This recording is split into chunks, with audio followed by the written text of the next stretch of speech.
I found my niche with investors. So I hustled. I sold a lot of really gross, crappy houses, but also met a lot of great people along the way. How long did it take you to build a team that you could trust? So I can save money on doing my own GC work and finding better people at their own trade. Because a lot of times, we listen to people giving advice and all these it's just everybody has advice. And you're like, what? Like, whenever you have the knowledge and you're able to educate your buyers and sellers, like that's where the money is made truly.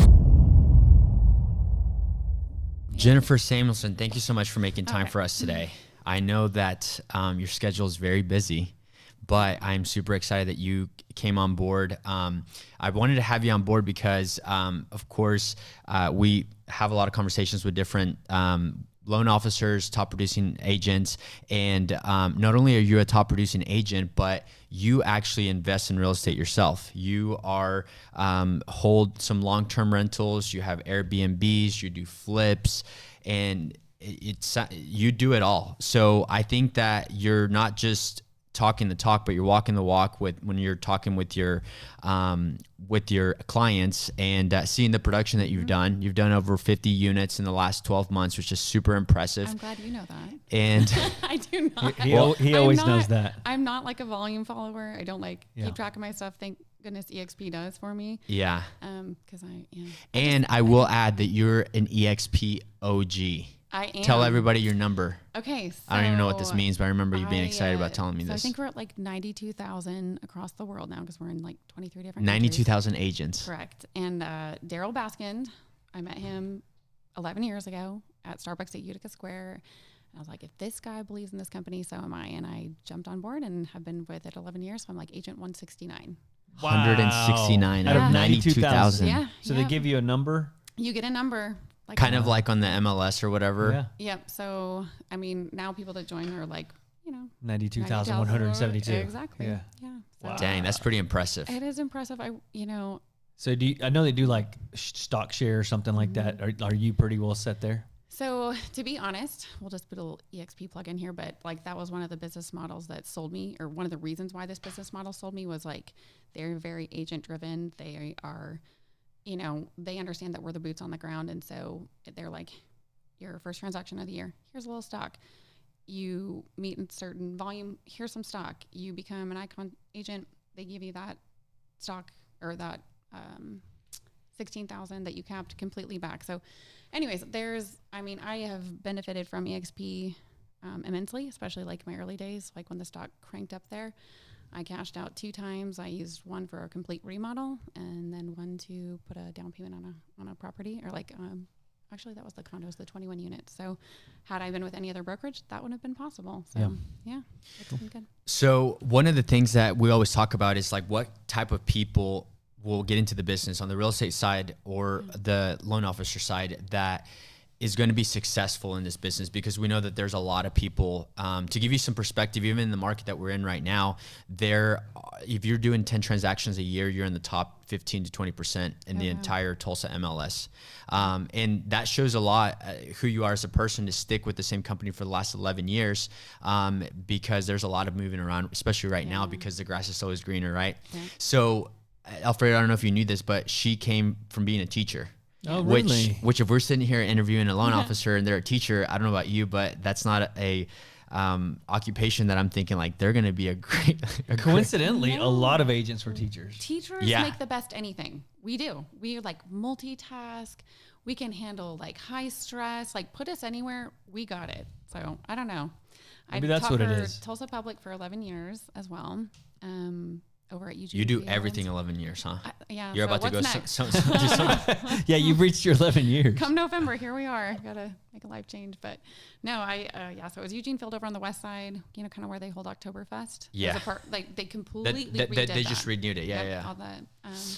And so I was there for a long time, and that was kind of like a really hard decision. That's probably one of my questions. But I probably have 100 questions about the investment side of things, so I'll kind of try to pace myself here.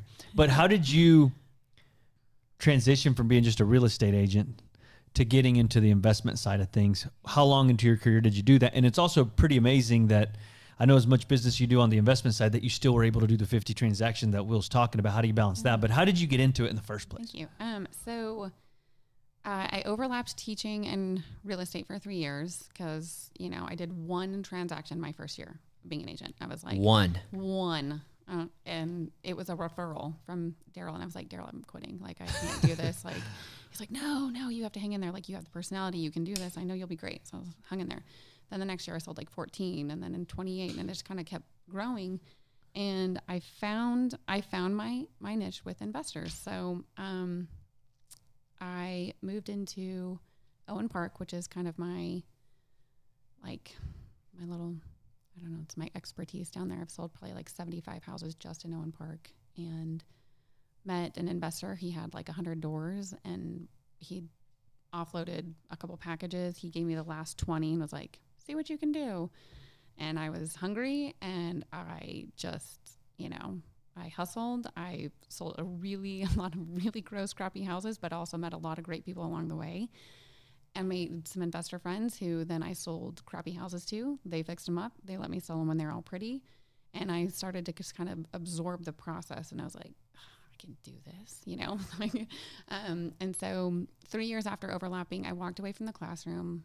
That was really hard. I felt like I was like abandoning the kids and that's like a whole thing. But it was the best decision I ever made for myself. I still get to help people, love what I do, extremely passionate about it. I wake up day excited. But then the investment side, so again, just like meeting other investors, watching what they do, meeting contractors, like kind of just seeing the ins and the outs, like from start to finish. Cause like I would get them the house, watch the whole process.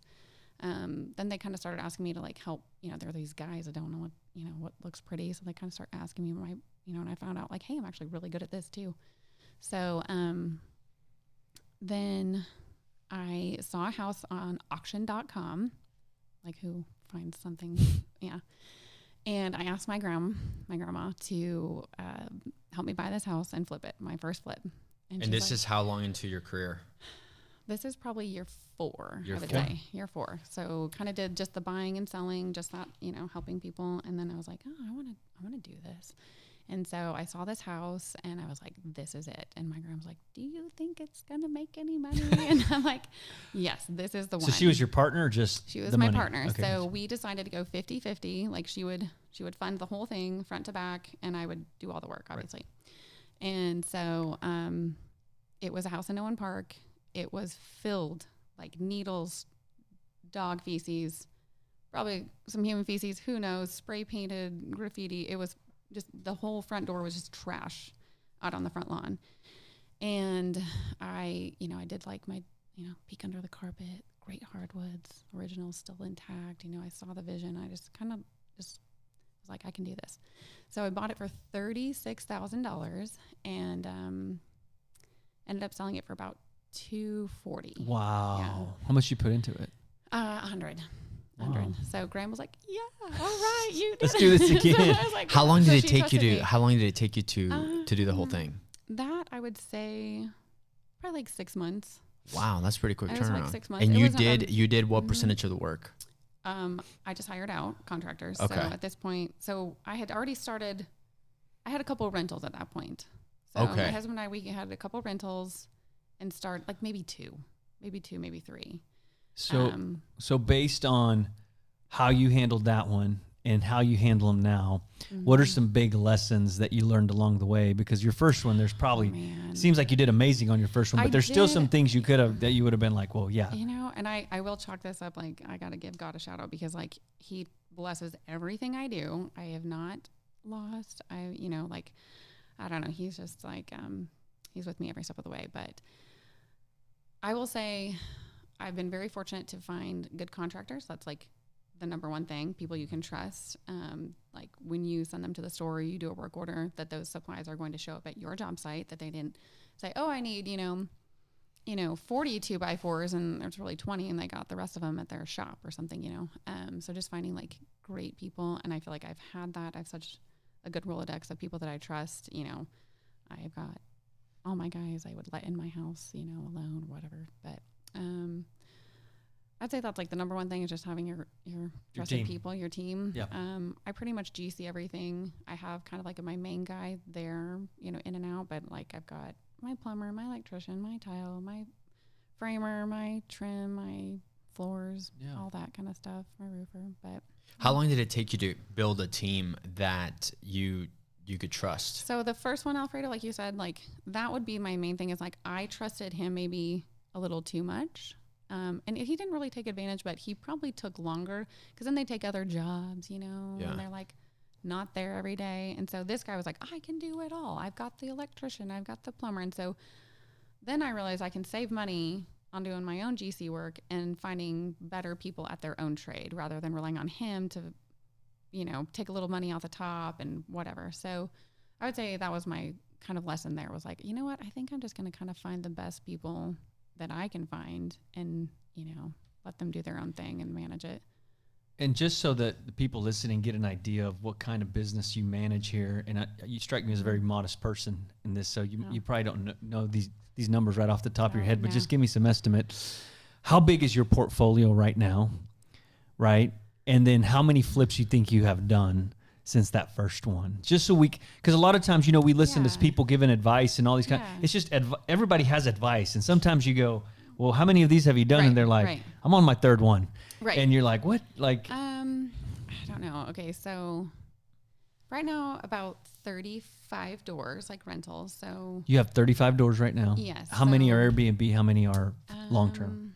So I used to do more Airbnb, which you probably relate to this a little bit. Mm-hmm. So Airbnb was like booming, COVID, you know, actually I got robbed of everything during COVID. I had an Airbnb guest book.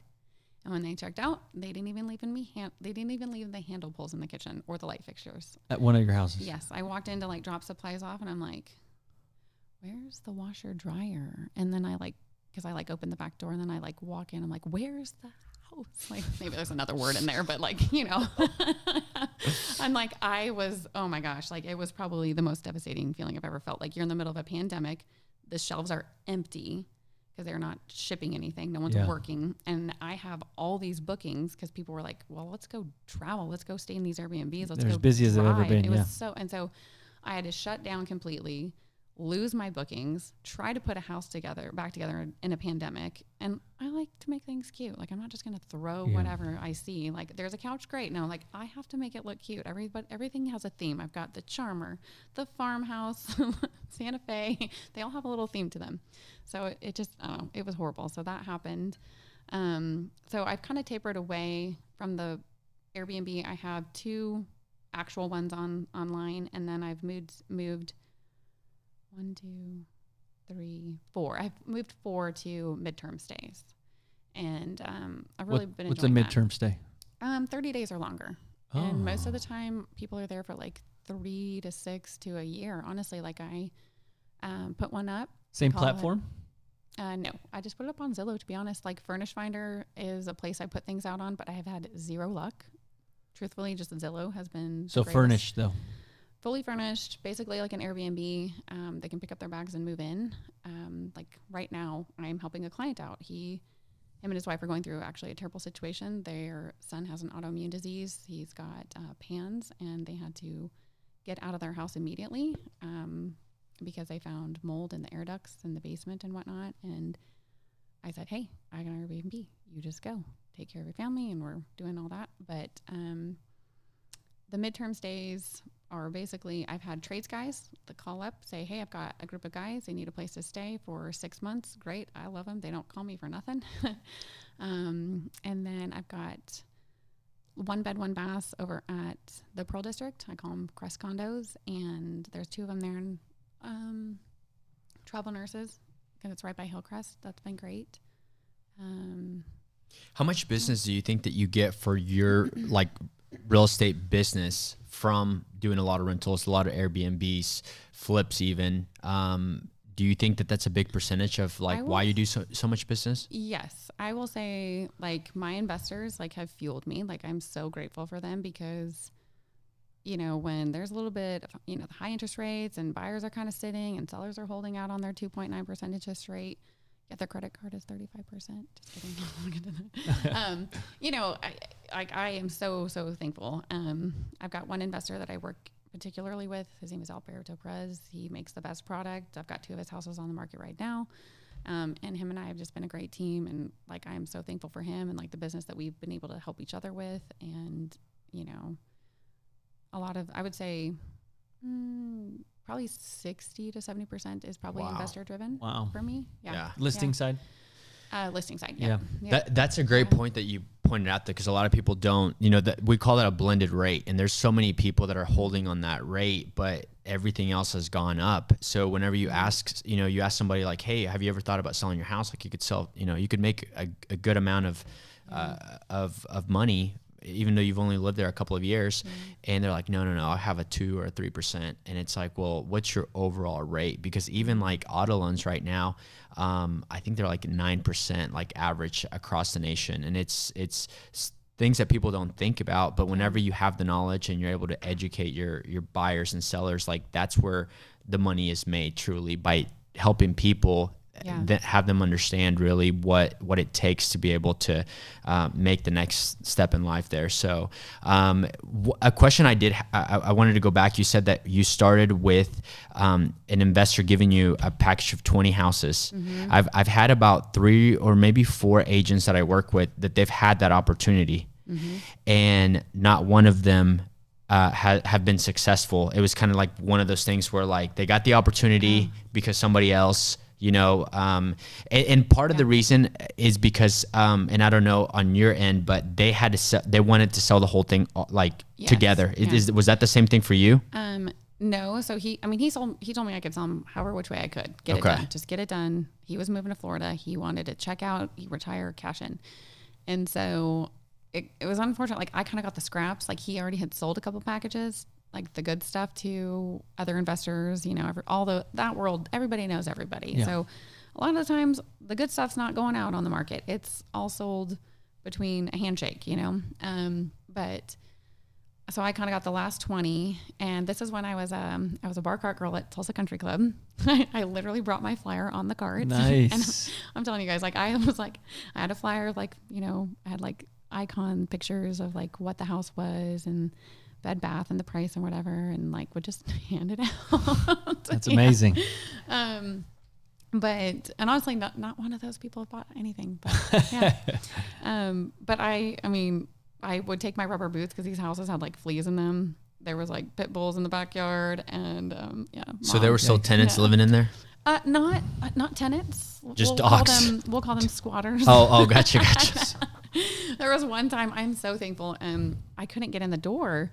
And so me and my clients like walked around the back, and we were kind of looking in the window, to see if we could find the back door open or whatever. And I'm so glad we looked in. There was a man asleep on the floor. So I called the cops, and they came and met us, and he had a gun like loaded right underneath him. And so that has I felt like God was like, hey, Jen, you're not invincible. Like people there's bad people out there. I'm such a, everybody's great. Yeah. Oh my gosh.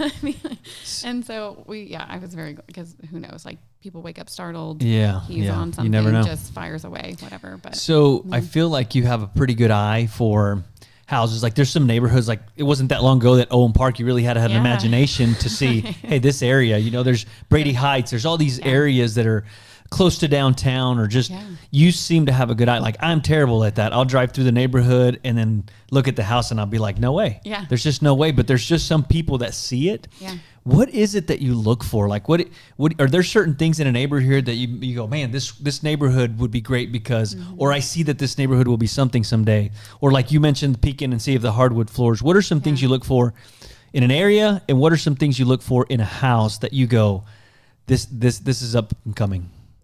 So the kind of the reason like where I found Owen Park, actually, you guys might know him, Cody Jacobs with AMC Mortgage. Mm-hmm. Okay. So Cody was like, he remodeled the house that I bought in Owen Park, and I had seen another house that he did. And I was like, wow, it popped up online. I went in toward Owen Park. It was a little bit sketchy, but I was like, this is so cool. Like the proximity to downtown, the highway access, the park, the historic homes. I was like, there's something here. And at that point, they were only selling for like $80 a square foot. And so I kept my eye on it. I ran into Cody. I was actually this is me in quotations, buyer for him on HGTV. He had finished a house in the Brady, and they wanted to use his house. Actually, he did the whole remodel, and they had somebody else. It was actually the seller. Anyways, so he's telling me, hey, I got like the biggest house I ever have in Owen Park. I'm super excited about it. He's telling me, and I'm like, Cody, I want that house. Like, I want to live there. So it was the dream situation. I got to pick out everything. He would just tell me like price per square foot, like to stay within like the tile or pick paint colors or whatever, light fixtures, and give me a budget. And I got to like pick out my house. It was so great. And so this is no joke. The day we are closing on the house, a dead body shows up in the pond, in the fountains. And my husband was like, what ghetto are you moving us into? And I was like, I promise you it's going to be great. Like, just wait and see. And he's like, okay, whatever. He just follows my crazy, ideas. And, sure enough now, like at the peak of COVID, I was selling $192 a square foot over there. It's tapered back a little bit, but we're at like a solid 170 for a completely remodeled home and everything. But, it's just, so going back to your question, like, how do I feel it out? I don't know. It's intuition. Yeah, just intuition. I don't know. I mean, truthfully, like you look at the street, would you live there? How are the houses around it? Because there are some, you can say, oh, I really like this neighborhood, but you go on that street specifically and there's, cars in the lawn and a trashy truck and dogs barking. And you're like, I don't, so I think there's like a street in Owen Park that's not great, but one side of it is like there's a section of between the second block and the third block. It sits up on a hill. The houses are adorable. People will buy that all day long. And so I think it just kind of depends on like your feel. Would you live there? And then walking through the home, does it have some unique characteristics? What can you do with it? Obviously, what's your budget? Like, what are you getting it for and how much can you put into it and how cute can you make it? And then my theme, I don't know, not my theme. You say like my motto is I always just like say, what is it? It is make something they can't say no to. Oh God, I like that. Make something they can't say no to. So like, I don't just do Home Depot threw up inside the house white cabinets and like the white tile. And like, I do green kitchens or black kitchens and a little bit of like bling to it or just something to make it not feel like it was a remodel, that there was like actually some thought put into it. Are there any areas right now in Tulsa that you feel are like... I'm not telling. Just kidding. No, I'm just kidding. I'm kidding. I figure it helps if more people are attracted to it. Okay, truthfully? Yeah. Okay, so I believe that... So Owen Park, I saw the ripple effect of what downtown was doing. Yeah. They were pouring so much money into bringing downtown. I was like, surely that's going to ripple effect into the neighborhoods, and it has. I mean, the Pearl has been brought up, obviously the Brady, even, so the kind of untouched neighborhood right behind the west side of like Cox Business Center, like Olympia, Charles Page, like all that. Like, I think that's going to fill in. I love Olympia. I own 2 houses on that street. I absolutely love it. It has the best views of downtown. That's like a street that people buy, but you go like 3 over to Phoenix, it gets sketchy.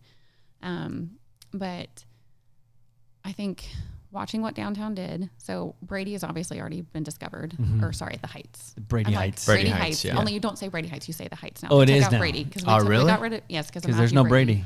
So they renamed the street Matthew Brady to Reconciliation Way because of the race riots. So Gotcha. No more Matthew Brady. It's just the Heights. I tell myself this 1,000 times, but it still comes out. That was racist. Yes. So the Heights have been discovered, obviously. They've been known for quite some time. It's still filling in. So I think anything in between like Denver I think anything from Pine up to Reservoir Hill is going to fill in very fast too. So Reservoir Hill is like, they're doing a lot of different flips there. It is like, if you've never been there, a lot of people haven't. Like, you drive up there and it's just like the Hollywood Hills of Tulsa. It's just like very eclectic, unique homes. I remember my first time, it was probably like 10 years ago, like Cody Jacobs told me about it. And I drive up there and like 2 peacocks jump over a fence and like land in front of my car. I'm like, where am I? And there's all these like Mediterranean homes and super modern homes. And like, I was like, this is so cool. So I think that anything in between the Heights, like downtown and Reservoir Hill, is going to fill in. And it already is. Like, investors are picking up houses. Me and my guy, like, we've been doing, I don't know if you've seen on mine, the Mediterranean Spanish house that I recently put up. I couldn't recall it. It is stunning. Anyways, it is. Yeah. How many buyers do you think that takes out of the pool though, for somebody to be okay? Because not everybody's going to be like the Heights, for example. Like, it's been discovered however long ago now, but you still walk through a street and you have a beautiful new build, and then you have a couple of houses that are like, have old couch that hasn't been moved there for. And So how many buyers do you think that truly takes out? Like if you have 10 buyers, 100 buyers, from truly like taking that risk, because you're taking a risk as an investor going in, buying, flipping, Airbnb, whatever. But you know, the risk, I feel like it's a lot higher for somebody that's wanting to make that for their home. So let's just say I'm doing an open house, and there's people that like know these neighborhoods, love them, want in them. Then there's the people that just saw a cute house online and a great price tag because it's not Midtown prices. Yeah. We're a little bit under the curve still, so it's affordable. And they're like, well, what about this? And so if it was 10 buyers coming in, I would say it probably still maybe 3 to 4 eliminate based on the street or the neighbor next door. It's almost half. Yeah, I struggled I'd say like 3, because most of the people that do look already know and they're okay with it. They're fine with the neighbor. They know that that's going to get there someday, or it doesn't bother them. They just want to live in the proximity that it's in and the neighborhood and reap the benefits of all the other amenities that come with living downtown. Have you felt that? Have you been part of like an investor movement into a neighborhood where they're setting the market for it? Because ultimately, if you have enough investors come in and buy houses at certain prices, it's going to comp out. And next thing you know, there's more investors flipping in. I mean, at the level that you, like you said, everybody knows everybody in that market. Do you feel like there's a lot of that going on in some of these neighborhoods? Definitely. You know, everybody had their eye on Owen Park and Brady Heights. It just takes the first cash buyer to buy it at a certain price. Now it's, you know, it's competitive, and you get lucky if you get something, you know, off market, or maybe you're rehabbing house and the little old people that have been there for 40 years next door, like you get to know them and they sell it to you. Or the wholesalers get a hold of them. I feel like there's been some wholesalers have been doing a pretty good job lately, but they're also having to buy higher, which makes them sell higher, which also makes the numbers not work for us right now. You're talking about wholesaling, you said? Yeah, wholesaling. Yeah. Well, they're supposed to be licensed now, but it doesn't seem like there's some sort of loophole. When did that there. change? Oh, like 2 years ago. 2 years ago? Like a year. Okay, it's been 2 years. Maybe a year or ago. two. It's been a minute. Yeah. I thought that they were still pretty much doing that because their name doesn't really. That's what I'm saying. They like found a loophole. But there was a big deal about them having to get licensed. I have seen a couple of agents post like blasting them, like, you know, you're not allowed to write up a contract if you're not licensed. It's such a fine line as a wholesaler for what you do. Are you helping the client or are you not? Right, you know, and it's right. just it's a tough well, gig. like right now, like I'm protecting one of my sellers who he gets inundated with letters because he's been there for like 15 years. They see he has like zero mortgage or owes nothing, and they're just like trying to get him to sell his house. And he's like, you know, kind of like ready to maybe just take something. He's like, I don't really care. And I'm like, okay, they're like, we're gonna pay you cash. We're gonna buy your house cash. Okay, that sounds great. As is. No fuss. But then I'm like, will you please check and make sure it's not a wholesaler? Because all they're going to do is waste your time, because they're going to try to sell the contract and they're not going to get it sold for the price that they want to make any money. And then you're going to be, you know, they're going to have some loophole in their contract that they get to back out 2 days before closing and you start all over. So I don't know. I just warn sellers of wholesalers sometimes. Do you think, considering homeowners right now, do you think that there is a fine line between the, you know, revitalizing and regentrifying the neighborhood? So that first house that I told you guys about, yeah. Oh my gosh, I got lit up on social media for that house. So I'm all excited. I work hard. I get this house done. It's my first flip, and you're driving rent up. Yeah, I put it on, like, well, it wasn't rent. I was flipping it, and I would say for every one hater, there was 10 people that had my back. Yeah. And I mean, it just like went viral. But it's only the people that are saying the negative stuff that stick out. Exactly. The trolls came out, and I'm really thankful for the people that just accusing you of raising prices in that area. Taxes. Like, what about the old people? I'm like, well, if you read, they're not going to be affected by it because they don't raise seniors' taxes. Yeah.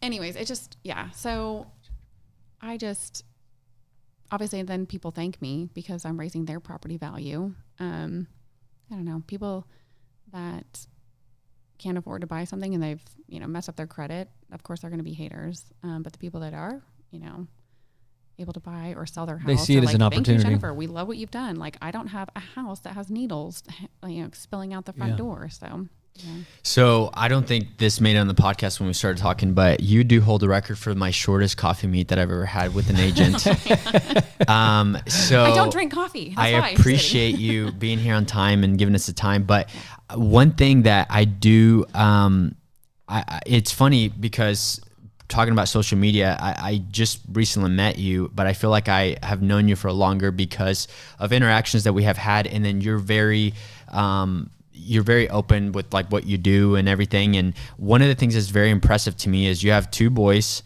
and you're always making time for them. I just was messaging you about, you took them to this Bluey thing and you're constantly, like you're going to soccer practice tonight. So how do you balance all of that?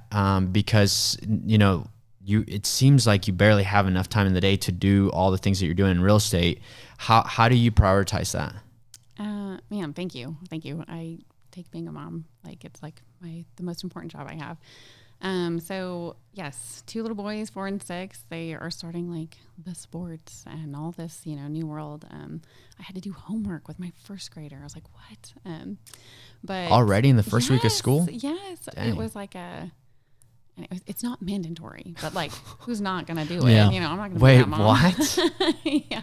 It's not mandatory? It's not mandatory, but if you don't do it, then the parent looks bad? Or exactly, that's how I feel. Is that a thing everywhere? They shame them if they don't do it. Shame. Oh, man. But honestly, like I had so much fun doing it with him. Like it was like spending time together, and he's young enough that like homework is still fun right now. So, but I don't know. I just like when I have them, yes, my phone goes off all the time, and I am on it and like an annoying rate. I get that, and it's hard for people to be around me, and I try really, really hard. That's like something that I'm working on, is just trying to be present. But it's I don't ever think we've had a guest that has kept their phone on the table like that. You're like ready to pick up the next phone call. You always have a crisis, There's people robbing your Airbnbs or having If you guys are just listening and not watching, she has checked her clock like 10. I'm just kidding. No, that was someone calling and I wanted it to be quiet. There you go. Oh, Alfredo has had his fair share of texting and this. I'm like, dude, why are you doing that? I had a shootout at one of my even Airbnbs have it up here. too. You had a what? I had a shootout. So literally A shootout. What is that? So the Airbnb that I told you that was robbed. Oh, like a drive-by? Well, no. So I put it all back together. It's whole, it's cute, it's chic, it's up and running. I'm making money again. And then I have I can't say bad words on this. I have some people and they have a giant party and the police are at my door at 3 a.m. going, do you own an Airbnb in West Tulsa? Yes. We're going to need you to come with me. There's been a shooting. Oh my gosh. Like inside the house? Yeah, inside the house, outside the house. The neighbors told me there was about 30 people there. They drove through the lawn, ran over my fence. There's about 3 bags of large bags of weed stashed variously through the home. Blood. He only got shot in the arm, so we're fine. There's like holes in the wall? I do have to say, this is how nice I am. The girl who booked it left her laundry because she came to do her laundry. Did you give her a good review? I left her laundry outside for her because she messages me after the party. You finished washing it and then folded it for her? I did not do that, but I put it in a bag with like a backpack that had a laptop in it. And I said, it's by the mailbox. You can come get it. Yeah. So right now, I had a conversation with an agent a couple of weeks ago, and she's just like venting to me that she's just so stressed out. She's so busy. She's like, I've had 7 closings this week. She's like, I just don't even know how, she was like saying to apologize. So there was another loan officer that called her and she just like went off on him pretty much. She's like, I work with Will, like, don't call me. Like, she was like pretty like on edge. And then I just tell her, I said, hey, you know that the problem that you currently have, like, any other agent in this market would love to have that problem, because most of the time the conversations I'm having, it's like, oh my gosh, I don't know if I'm going to stay in the business. Oh my gosh, like I've only closed 1 deal the last 3 months, all those comments. So you seem to have a similar quote unquote problem as that agent. Maybe you're, a lot more thankful about the situation than they were. But I feel like no matter which side you're on, you still go through hard things and struggle with different things. What are some things that you're currently still struggling with within your business, and in order to be able to keep going where you want to get to? No, very good. So I'm very thankful for, like, one of the reasons why, like you said, how do you have time and how do your boys? Like, I do have like a girl who helps me with my paperwork. She's a teacher, and she's amazing. Teachers are awesome. She's like the most thorough person I've ever met. So she like makes sure I've got all the initials and all the stuff loaded into we have Sky Slope EXP, and keeps me on track. And then I have an amazing babysitter who gets my boys after school and takes them to the house and gets them their snack, and then I get to come home and be with them. And but things that I struggle with definitely are try not to do everything. You're a yes person. You say yes to everything. I do. I say yes to everything. And I also just like struggle with just not wanting to do it myself. Like I need to delegate better. Actually, Logan, I think we talked about this. Yeah, Logan Haskett. yeah. So I went to one of his REI speaking engagements on like the first Tuesday of the month for investors, real estate investors in Tulsa. And he spoke, and he's actually a part of a virtual assistant. Like you can hire a virtual assistant, and I think I need to do that. So just delegating where I need to, not trying to do it all, and not saying yes to everything. Yeah. So what's next for you? Oh man. See, I'm not like at the January 1st. What's January 1st? I don't set goals. I just do. I know, but are you somebody that's like, man, I want to get to 100 doors? Are you somebody that's okay? I want to go back to my real estate business and focus more there. Like what's next? I would like to continue to grow my investment portfolio. I do enjoy staging. I like making things pretty. So I do design work for investors. Yeah, we forgot to talk about that you stage every single home you list? I mean, if they don't live in it. Most of the time they hire me to stage it. But I feel like most agents, if they're like a regular agent, they're only staging like the pretty homes that will look, way more attractive with furniture in there. You stage everything. Oh, yeah. And I also stage for I have a lot of other realtors that are reaching out to me now, and I'll stage for them. And I call myself an investor-friendly stager, like because I am, and I understand, like, you've already put this much into it, and you're like, one more thing, gosh. But I will say it's like the icing on the cake. It helps with appraisals. It helps, the pictures look better. It gets people in the door, puts it in front of more people. When they walk in, when you walk into a vacant house, you see the imperfections. You see the little scratches, the little dings, but when they're staging, it helps hide some of that and just, like, give more of a comfortable and homely feel. So I am big on staging. I stage all my stuff too. Like I'm working on a flip right now on 57th in Lewis area on the east side. I'll stage it for sure. I just wouldn't ever put anything on the market without staging if it was vacant. So what's next for you? You said it was just growing your portfolio? Yeah, just growing my portfolio. I would like to maybe increase the staging business a little bit. I've got, a good platform for people to call You definitely have enough time to do it. I know, right? We might just hire her as a loan officer. She says yes to everything. Should we just? Yeah, this was actually an interview. Congrats, you're hired. All right. Where's my desk? But yeah, just honestly growing my portfolio and continuing to help people. There we go. The last question I have for you, which I would have known it if you would have filled out your interview sheet. I'm kidding. What's been your biggest accomplishment just in life? I don't know if I'm there yet. I like that answer, actually. Yeah. I don't know. Man, well, thanks so much for coming on. Where can people find you if they want to get in contact with you? Because I don't know my name. Just Google Jennifer Samuelson, Tulsa. My wife actually calls her all the time to ask her questions. We got it one Airbnb and we're always lost. And she's like, I'll call Jennifer. There you go. So you have a witness. Well, she's like, what do I do when a client leaves the door open or something? Everything. There's just so much stuff. What do I do when a client steals our towels? She asked me about a vacuum over Labor Day weekend. So this is a perfect witness that you will answer all these questions. She does. I will say one of the reasons why I feel like I am successful is I always do it now. So somebody texts me, I don't open it until I can handle that. Oh, I love that. And because I have the red receipts on. If I open it, I'll forget it. So I do not open it until I can handle that situation or respond to them and take care of what their need is. That's good. So I open mine, but then I go back to unread or whatever. You can do that? Yeah. Oh. Yeah. Anyways, but. Oh. But cool. It doesn't make it green, does it? Or whatever, like you haven't read it? I need the little No, alerts. I'll show you after this. Okay. Alfredo, anything else? That's it. This is Jennifer Samuelson, and she's the real deal. Thank you. Thanks for coming on. Guys. I appreciate it.